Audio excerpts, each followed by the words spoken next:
Hi, எல்லோருக்கும் வணக்கம். இந்த வருடத்திற்கான ஆஸ்கர் விருதுகள் எதுக்கெல்லாம் வழங்கப்பட்டிருக்கு அப்படிங்கிறத பார்க்கலாம். ஸோ இது சம்மந்தமாக கேள்விகள் கேட்குறதுக்கு வாய்ப்பு இருக்குது. ஃபர்ஸ்ட் ஒன், சிறந்த திரைப்படத்திற்கான ஆஸ்கர் விருது அப்படின்னு பார்த்திங்கன்னா ஒன் பேட்டில் ஆஃப்டர் அனதர் அப்படின்ற மூவிக்கு வழங்கப்பட்டிருக்கு. இதோட இயக்குனருடைய பெயர் பார்த்திங்கன்னா தாமஸ் ஆண்டர்சன்.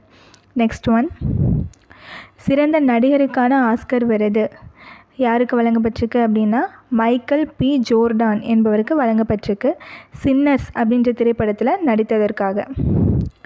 சிறந்த நடிகைக்கான விருது ஜெஸ்ஸி பக்லி என்பவருக்கு வழங்கப்பட்டிருக்கு, ஹேனட் என்ற படத்தில் நடித்ததற்காக வழங்கப்பட்டிருக்கு. நெக்ஸ்ட் ஒன், சிறந்த அனிமேஷனுக்காக எந்த படத்திற்கு ஆஸ்கர் விருது வழங்கப்பட்டிருக்கு அப்படின்னா K-pop டீமான் ஹண்டர்ஸ் அப்படின்ற படத்திற்கு வழங்கப்பட்டிருக்கு. இந்த மாதிரி மோர் கரண்ட் அஃபேர்ஸ்க்கு இந்த சேனலை சப்ஸ்கிரைப் பண்ணிக்கோங்க, ஃபாலோ பண்ணிக்கோங்க. தேங்க்யூ.